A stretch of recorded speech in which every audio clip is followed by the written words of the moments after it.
السلام عليكم، يا رب تكونوا بخير وبصحة وبأحسن حال.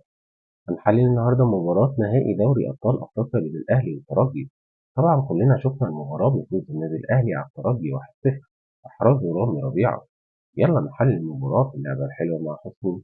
يلا بينا. ابتدى الفريقين المباراة بخطة 4-3-3، ركنية من حسين الشحات، خطأ في تمركز لاعبي الترجي ومراقبة لعيبة الأهلي، سهل مأمورية رامي ربيعة في الانقضاض على الكورة. في اللقطة دي هنلاقي 6 لعيبة من الترجي على 4 لعيبة من الأهلي، لكن الرقابة مش موجودة.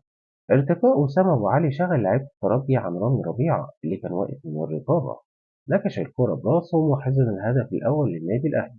بعد الهدف الترجي هاجم بكل سهولة. في اللعبة دي الترجي بيهاجم ب7 لعيبة، لمسة يد غير متعمدة من إمام عاشور لكن الحكم مشى اللعب وبقت هجمة مرتدة للنادي الأهلي. اعتراض لاعيبة الترجي على الحكم خلى اللاعبين ما يكملوش على الكورة، فظهرت المساحات اللي استغلها عاشور بسرعته.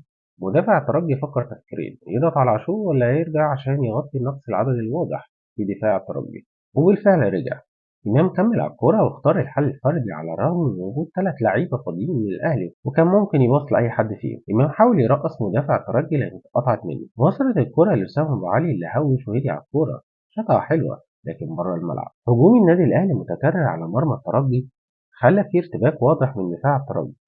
مروان عطية مسمار خط النص قطع الكورة واتصرف بذكاء وسرعة، بصاها لعاشور، عاشور لوسام، لكن الأحلى تهويشة وسام عشان يفتح لنفسه مساحة يقدر يباصي الكورة. حسين الشحات كان واقف في مكان مميز لكن وسام بصاها لتاو. تاو أول لما استلم الكورة عشان كان شايف إن الكورة من الأول المفروض تروح للشحات بصاها بسرعة لحسين لكن الدفاع قطعها وجات لتاو تاني لكن شاطها شوط عصافيري.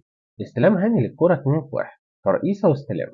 تحرك تاو من غير كورة فتح مساحة لهاني يباصي الكورة. كالعادة ارتباك مدافع الترجي خلى الكورة تتقطع منهم وترجع لتاو اللي شاطها في الضيقة لكن بره الملعب. ضغط لعيبة الترجي على عاشور خلاه يرجع بالكرة لكريم فؤاد اللي بصاها للشحات اللي كان واخد قرار بالشوط أول لما تجيله الكورة، وبالفعل أول لما وصلت شاطها رصاصة الجول صدها ووقع. سلام تكمشمش. لاعيبة الترجي بمرور الوقت أعصابهم ثابت، وده واضح من عدم التركيز من مدافعي الفريق. الكرة قطعها إمام عاشور بالرغم إنها تولت منه لكن في شوارع في خط ظهر الترجي، وده اللي يساعد حسين الشحات يجري ويلحق الكرة لكن المدافع قفل عليه. في الكرة دي الأهلي بيهاجم ب8 لعيبة، تحرك أكرم من غير كورة فضل مساحة لعاشور إنه يضم لجوه ويشوط الكورة لكن طلعت فوق الجول. أحلى كورة للترجي في المباراة، يان ساس ما كانش مراقب وده اللي خلاه استلم ولف بالكورة ويعمل 1 2 ولا أجمل مع رودريجو. لكن الأحلى التغير الحركي اللي عمله ساس اللي خلى لعيبة الأهلي مش عارفين هو فين، شوطة ولا أروع ار 2 لكن طلعت بره الحمد لله. التمركز الخطأ في دفاع الترجي كان هو سبب في وجود شوارع في خط الدفاع. الكرة دي إمام بكل سهولة بيخترق الدفاع ويمارس هوايته ويشوط لكن الجول صدها. برافو منش. وكالعادة قفشة لازم يبقى ليه بصمة في النهائي، ضربة ثابتة نفذها ببراعة لكن سوء الحظ منع الهدف التاني للنادي الأهلي والكرة ضربت في العارضة. زعلت عصام الشوالي ليه يا كريم يا فؤاد؟